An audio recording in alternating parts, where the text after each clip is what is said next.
Elon Musk's Starlink has over 7,500 satellites orbiting Earth right now. That's more than every other satellite internet company combined. But Europe just made a move that could change everything. France just pumped over €500 million into Eutelsat, making itself the largest shareholder. This isn't just about money, it's about building a European answer to Starlink's dominance in space. And the numbers are staggering. Think about this. Starlink went from 0 to 5 million subscribers in just 5 years. They're projected to hit $11.8 billion in revenue by the end of 2025. That's more than double what traditional satellite giants SES and Intelsat make combined. Every single day, their satellites perform 250 collision avoidance maneuvers just to dodge space debris. We're talking about a constellation so massive it makes up 65% of all active satellites. The speed of their expansion is unlike anything we've seen. SpaceX launches hundreds of new satellites every month. Traditional providers, they'd take years to launch what Starlink deploys in weeks. And with speeds hitting 250 megabits per second and latency as low as 25 milliseconds, they've basically made old satellite internet obsolete. But here's where it gets interesting. Europe isn't sitting back and watching. They just greenlit a €10.6 billion project called IRIS-2.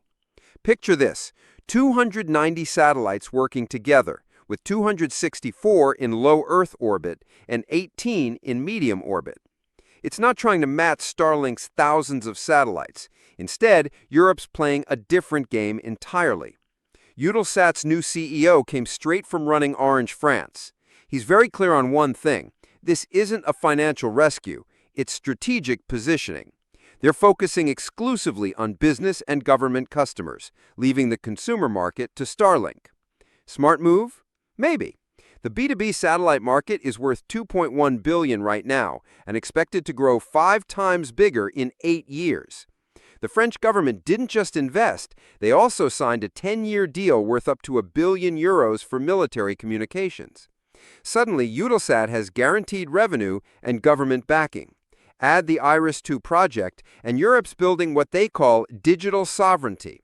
Translation, they don't want to depend on an American billionaire's satellites for critical infrastructure. Here's what makes this fascinating. While Starlink races to 42,000 satellites, China's SpaceSail plans 15,000 of their own. Amazon's Kuiper is targeting 3,200. Everyone wants a piece of the sky, but orbital slots and radio frequencies are limited. First come, first served. And guess who got there first? The competition isn't just about internet speeds. Ukraine showed the world how satellite internet can be a lifeline during conflict.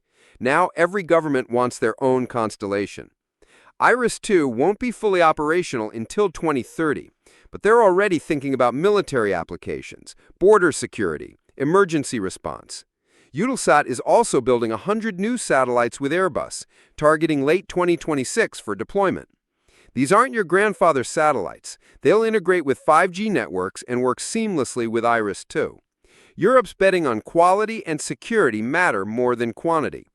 What's wild is how fast this market moves. 3 years ago, people laughed at satellite internet. Too slow, too expensive, too unreliable. Now airlines are switching to Starlink mid-flight. Cruise ships run on it.